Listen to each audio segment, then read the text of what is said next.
But I have a genuine intellectual issue that you guys can help me with maybe. Because my problem is I trust my instincts. I do. Except in certain cases when I'm like, oh, I don't have an instinct here, so I don't know. But here's what I do. I trust my instincts because in 1999, 24 years ago, was like some of the first anti-war protests that I went to as an adult, and that was like over the NATO bombing of Serbia, the the former Yugoslavia. They were breaking up Yugoslavia. They were bombing Serbia, and the issue was Kosovo was breaking out of Serbia, and NATO was helping Kosovo break out of Serbia. And Serbia was saying, no, this is part of Serbia.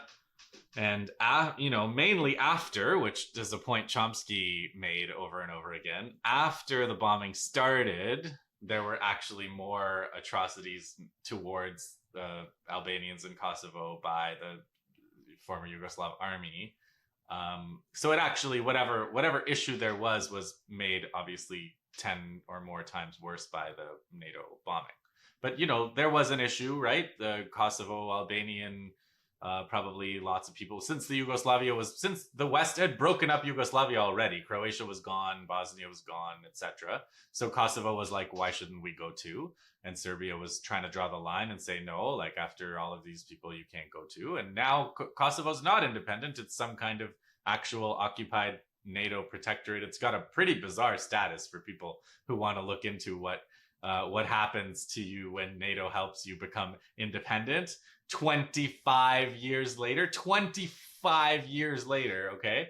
That's what your independence looks like, a quarter of a century later. So, but like on the surface, that looks very similar to what happened in Russia, Ukraine, right? Like Ukraine is saying these Russian speakers have to be part of Ukraine. The Russian speakers, sponsored by an outside power, I think it's fair to say, there was some support for them from that country called Russia, maybe. I'm willing to concede that.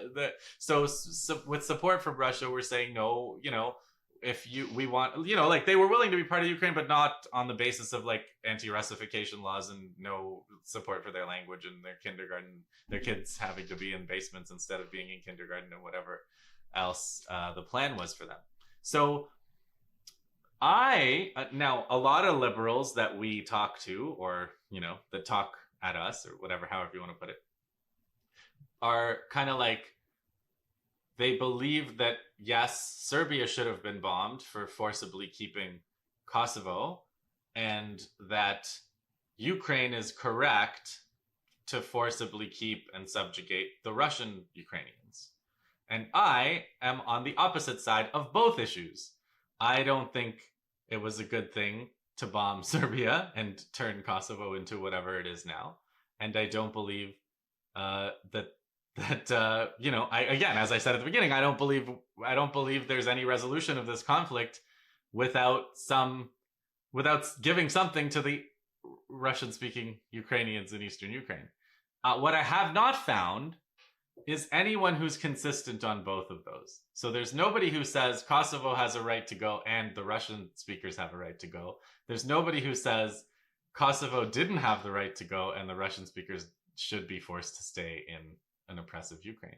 So the anti-war people are like me. They're against the NATO 99 and they're against NATO. They're against NATO in both cases.